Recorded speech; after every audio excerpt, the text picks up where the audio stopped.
Bonjour Émilie, bienvenue dans Brand Zone. Donc tu diriges le département influence et PR chez Avasplay. Est-ce que pour toi c'est important d'être présent sur un événement comme la Paris Creators Week? C'est super important parce que c'est un peu le seul événement de la Creator Economy. C'est important pour plein de choses, pour rencontrer des clients, pour parler à ses pairs, voir plein de gens qu'on n'a jamais eu l'habitude de voir, par exemple nous. Et donc c'est super important pour prendre le pouls, parler des innovations. Ça me semble même indispensable que d'y être. Et donc là on est sur la seconde journée.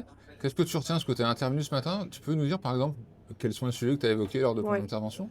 On a parlé de la transparence et du coût de l'influence. C'était super intéressant parce qu'il y avait à la fois moi qui représentais le côté agence, on avait un client qui est Unilever, qui est très très attaché à la transparence budgétaire parce qu'ils auditent toutes les agences avec qui ils travaillent. Donc obligé d'être vraiment très très transparent. Et deux agentes, Julie Joanne et Florie Baudin, qui sont des agentes aussi qui ont une logique de facturation à la transparence aussi avec les talents qu'elle représente.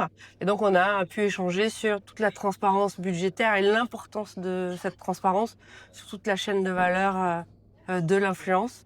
Parce que c'est vrai que je te suis beaucoup sur LinkedIn et c'est vrai que tu es quelqu'un de très engagé sur la transparence mais aussi sur beaucoup de secteurs. Mhm. Pourquoi avoir un tel engagement vous, aujourd'hui? Est-ce que c'est important par rapport déjà à toi au niveau personnel et par rapport au partenariat que tu fais avec tes clients? Je suis quelqu'un, à titre personnel, comme tu l'as dit, de super engagé. Donc, c'est important que ça se reflète aussi dans mon travail, parce qu'on passe quand même beaucoup de temps au travail. Et important aussi que je trouve du sens à ce que je fais. Donc bien avant la promulgation de la loi, on était vraiment sur l'engagement éthique et la responsabilité qu'on avait nous en tant qu'acteurs du secteur pour rendre ce secteur-là plus éthique.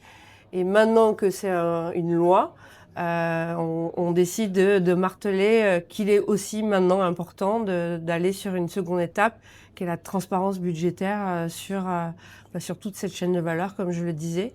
Donc, c'est des choses qu'on porte auprès de nos clients.